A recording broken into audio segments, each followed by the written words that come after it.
How do, guys? Today I want to share with you the World Happiness Report of 2016, the summary findings. This was posted and just published last week, and it's going to look at and tell us a bit about which countries do better than others in terms of encouraging what it means to be happy and have a life full of well-being. So we can have a look at some of those and look at what the factors are. But what it says is that measuring self-reported happiness and achieving well-being should be on every nation's agenda as they begin to pursue the Sustainable Development Goals. So, number one from this report, which was done over 2 years between 2013 and 2015, was Denmark. So congratulations to Denmark, doing things right.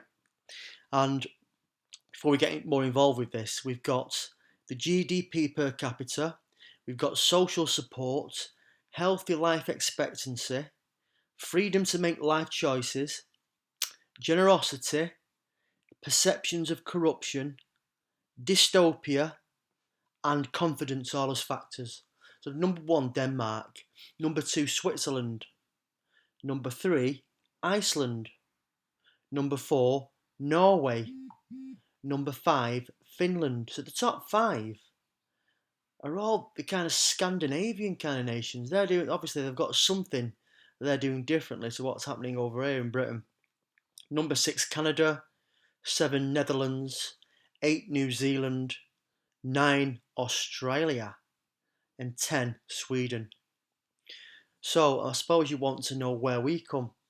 The UK in the happiness report, we come 23rd out of 157 countries in the rankings, and apparently we're 85th out of 126 countries in our change in happiness from 2005 to 2015. So that looks like there's been a decline in people's perception of happiness and well-being. So it says here what's important for well-being. What's important for well-being is social support so that you have friends and family to count on in times of trouble. We all know about that, don't we? Yeah, we've got freedom to choose what you do in life. How many people do you know that truly do what they want to do?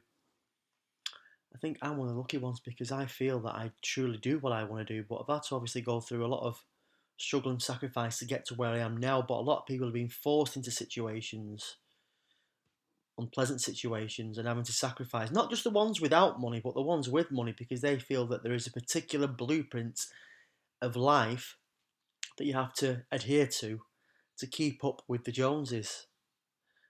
Is that one of you people out there? And how does that make you feel? Generosity and how much people donate to charity. When you give something, it makes you feel good, especially to people who are vulnerable and less fortunate than yourself.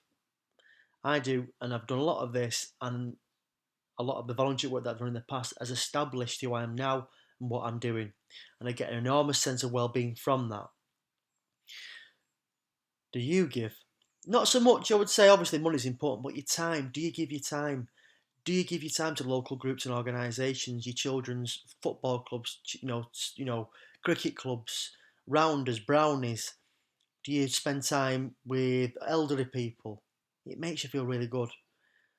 An absence of corruption in business and government.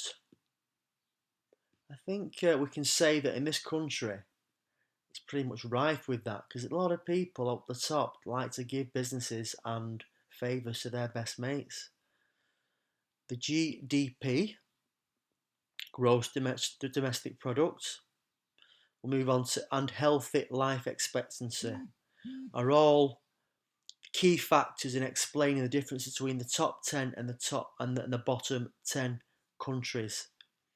So, just to finish this off, we're going to discuss what supports national resilience. Do we consider ourselves in this country to be a resilient country, something that is cohesive? Or is it a look after yourself society? Is it a society that dumps on the weakest? I think it's that, isn't it? So, Resilience is based upon and comes from a caring and effective community through strength of social fabric. We need to bring those days back, the strength of social fabric where we work together. Yeah? And I know there's a guy that talks about that quite a bit who's new in the political field, Jeremy Corbyn, and he talks that way to me. I don't know about you. Levels of trust, so important. Even in business, you've got to be able to trust, or else there's no investment whatsoever. Institutional quality, generosity, and shared purpose. So if you're that kind of person who has very little to do with your community, spends a lot of your time working, spends a little time with your friends, family, and children, and generally likes living the high life, you need to get a grip of yourself, because life is so much more once you start to tap into that inner reserve of well-being, purpose, and general connectedness. So that was the World Happiness Report for 2016, checked on the website, which is whatworkswellbeing.org. I'll put the link in the video if you want to look at it further, because there's really good links in the video. More information about well-being, also information about the health and well-being benefits of volunteering, which I'm a big advocate for. So get on it. I'll see you later, dudes.